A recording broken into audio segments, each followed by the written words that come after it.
ఇకపోతే జైలు నుంచే కేజ్రీవాల్ పాలన షురూ చేసిండు, నోటు ద్వారా ప్రభుత్వానికి ఆదేశాలు జారీ చేసిండు.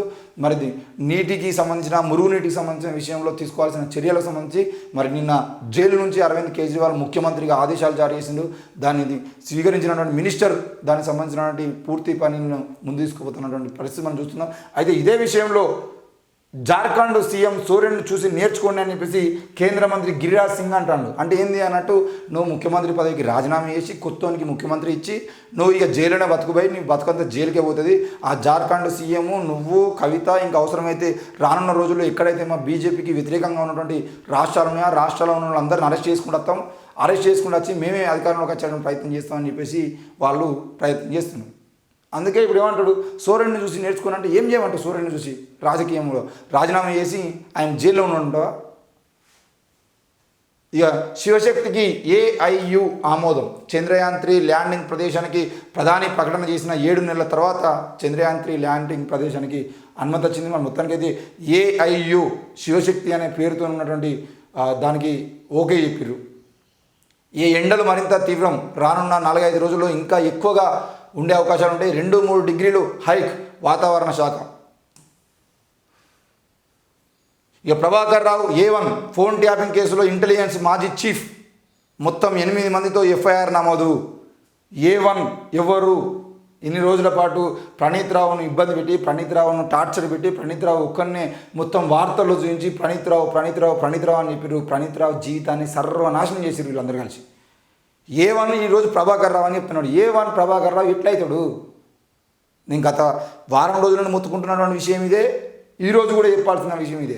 A1 అనే వ్యక్తి, ప్రభాకర్ రావు అనే వ్యక్తి A1 ఎట్లయితాడు? అసలు ప్రభాకర్ రావుకు ప్రభుత్వానికి ఏం సంబంధం? ప్రభాకర్ రావు అనే వ్యక్తి కేవలం ఆయన చీఫ్ అంటే ఇంటెలిజెన్స్ చీఫ్గా ఉన్నప్పుడు కానీ లేకపోతే ఆయన అధికారంలో ఉన్నప్పుడు కానీ ఆయనతోని ఈ ఫోన్ ట్యాపింగ్లు చేయండి అని చెప్పినోడు కదా A1 అవుతాడు. ఈ ఆలోచన ఎవరికి వచ్చింది, ఎవరి కోసం చేసిర్రు, ఎవరి కోసం చేయించుకున్నారు, వాళ్ళని A1గా చేర్చాల్సిన అవసరం ఉంది. ఈరోజు 8 మంది మీద ఎఫ్ఐఆర్ నమోదు చేసిర్రు. 8 మంది మీద ఎట్లా ఎఫ్ఐఆర్ నమోదు చేస్తారు?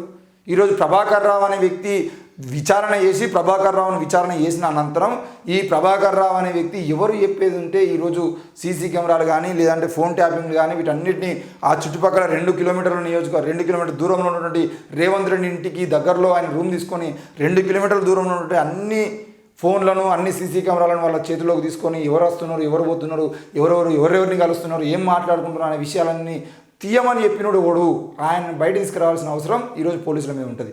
మరి వాళ్ళని దాచిపెట్టి ఈరోజు వీళ్ళని అరెస్ట్ చేస్తారంటే అర్థమైంది, రేపు రేవంత్ రెడ్డి ప్రభుత్వం కూడా చేస్తుంది. రేవంత్ రెడ్డి ప్రభుత్వం చేసినాక కూడా రేపు ఒక రోజున బీజేపీ కానీ బీఆర్ఎస్ కానీ ఇక్కడ తెలంగాణలో అధికారంలోకి వస్తే వాళ్ళు కూడా అధికారులను ఇబ్బంది పెట్టి అధికారులను సర్వనాశనం చేసి అధికారులను కేసుల్లో ఇరికించి రేవంత్ రెడ్డి మళ్ళీ చల్లగా తప్పుకుంటా అనే విషయం మనకు అర్థమవుతా ఉంది.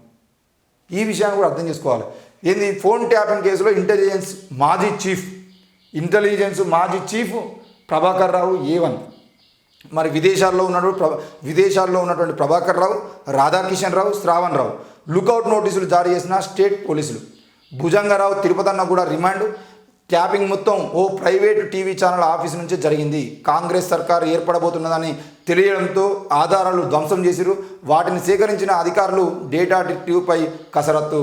మొత్తానికైతే ఎఫ్ఐఆర్లో A1 ప్రభాకర్ రావు ఇంటెలిజెన్స్ మాజీ chief, A2 Praneeth Rao suspended DSP SIB మరి special investigation bureau, A3 Radhakishan Rao Hyderabad task force మాజీ డీసీపీ, A4 భుజంగరావు భూపాలపల్లి జిల్లా అడిషనల్ ఎస్పీ, A5 తిరుపతన్న ఐఎస్డబ్ల్యూలో additional SP, A6 Shravan Rao ఓ టీవీ ఛానల్ అధినేత అని చెప్పేసి ఆయన ఐన్యూస్కు సంబంధించినటువంటి ఓనర్ అని చెప్పేసి కూడా వార్తలు వచ్చినాయి. మరి శ్రావణ్ రావు అనే వ్యక్తి క్లియర్గా ఐన్యూస్కు సంబంధించిన వ్యక్తి ఈ ఫోన్ ట్యాపింగ్ చేసేసిన సర్వర్ ఏదైతుందో ఆ సర్వర్ని మొత్తం తీసుకొచ్చి ఆ ప్రైవేట్ ఛానల్ అయినటువంటి ఐన్యూస్లో పెట్టిరనే వార్తలు కూడా నిన్న మొత్తం గత 3 రోజులుగా వైరల్గా మారుతూనే ఉన్నాయి.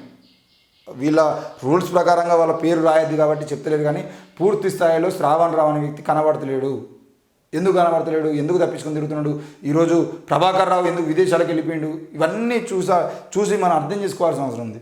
ఇక A7 A8 ఇద్దరు కూడా ఇతరులు అని చెప్పేసి రాసిరు. అయితే నేనేమంటున్నా అంటే ఈ A1 ప్రభాకర్ రావు ఎట్లయితాడు? A1 అనే వ్యక్తి ఎవరైతే ఫోన్ ట్యాపింగ్ చేయాలంటో వాళ్ళు ప్రభాకర్ రావు కాదు.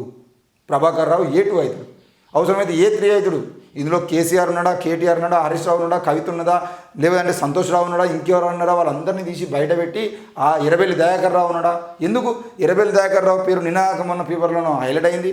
ఎర్రబెల్లికి దయాకర్ రావు కూడా సంబంధాలని, ఎర్రబెల్లి దయాకర్ రావు దగ్గరుండి వీళ్ళతో చేయించినని ఈ విలమలందరినీ రావులు ప్రభాకర్ రావు, ప్రణీత్ రావు, కిషన్ రావు, భుజంగరావు, శ్రావణ్ రావు వీళ్ళందరూ రావులందరూ కలిసి చేసినటువంటి ట్యాపింగ్ల వెనకాల ఎర్రబెల్లి దయాకర్ రావు ఉన్నాడని చెప్పేసి పేర్లు వినబడ్డాయి. మరి ఎర్రబెల్లి దయాకర్ రావు పేరు ఇవ్వాలి ఎందుకు కనబడుతుంది? ఈ విషయం గమనించాల్సిన అవసరం ఉంది.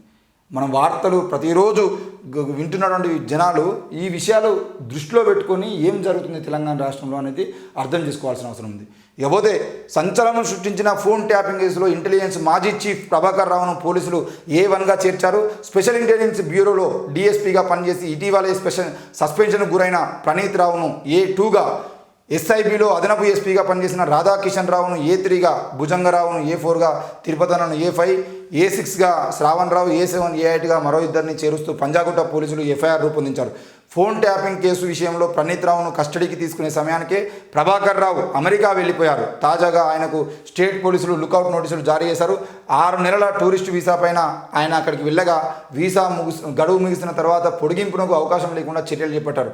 విదేశాల్లోనే ప్రభాకర్ రావు అమెరికాలో ఉండగా రాధాకిషన్ రావు లండన్లో, ఓ ప్రైవేటు టీవీ ఛానల్ అధినేత శ్రావణ్ రావు నైజీరియాలో ఉన్నారు. మరోవైపు ప్రణీత్ రావు వారం రోజుల కస్టడీలో వెల్లడించిన వివరాల ఆధారంగా SIBలో అదనపు ఎస్పీలుగా వ్యవహరించిన భుజంగరావు ప్రస్తుతం భూపాలపల్లి జిల్లా అదనపు ఎస్పీగా, తిరుపతన్న ప్రస్తుతం మొత్తానికైతే వీళ్ళందరూ అధికారంలో ఉన్నారు. కానీ ఇక్కడ విషయం ఏంటి అని అంటే ఏది ఏమైనా కూడా పోలీసుల్లో అంతర్మదనం మొదలైంది. ఏమని?